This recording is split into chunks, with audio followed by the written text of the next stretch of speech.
The all-too-familiar fluorescent lights and bells of casino slot machines could soon become commonplace in some KwaZulu-Natal malls. Electronic bingo operators want to install slot machines at 13 centres, including the Pavilion, Gateway and Galleria. Most of the staff that we employ in KZN does not have a food and beverage background or a gaming background. And the skills transfer that we bring into the province to create the skills locally for people in those industries, I think adds phenomenal value to the province. Operators say the terminals are a cash injection for the economy and will create hundreds of jobs.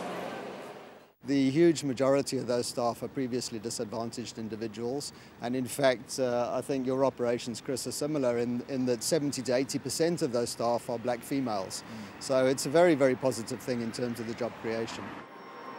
KwaZulu-Natal's 5 licensed casinos already boast 4,000 slot machines, more than any other province. If it's passed, this proposal will push that figure up a further 3,000. Something South Africans aren't taking lightly. The learning phase comes from under 18. And the child is going to see that gambling. So what you're doing, you are passing a license for education to gambling. Whether it's illegal or legal, is doing the same damage in the public, same damage. Gender-based violence has become more serious than HIV in our country right now. And people are being beaten up because of the gambling problem that they have and the alcohol and the drugs that they have. So I am saying to you quite categorically that no single machine will enter Chatsworth, period. Civil society, religious leaders and members of the public have joined forces hoping the application will be dismissed. The effect that it has on our people, the effect that it has on the people that work in the shopping malls, effectively our case points out that it impoverishes the people. And casino bosses are bolstering their campaign.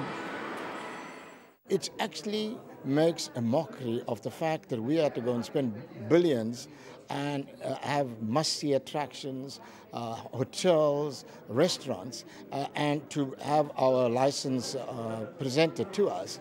And yet, all the EBITs do is just pay a simple rent of 100,000 Rand a month, spend a capex of about 7 million rands, and they could make the same revenues as us. Bingo operators say the forum's objections haven't gone unnoticed. There are communities that are very passionate about where they live, and that's very understandable. We completely respect that.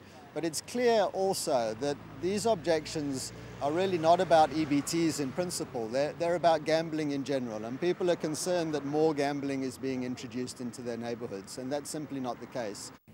Public hearings will continue until the 19th of September, and the forum says it will fight the proposal tooth and nail at each and every hearing.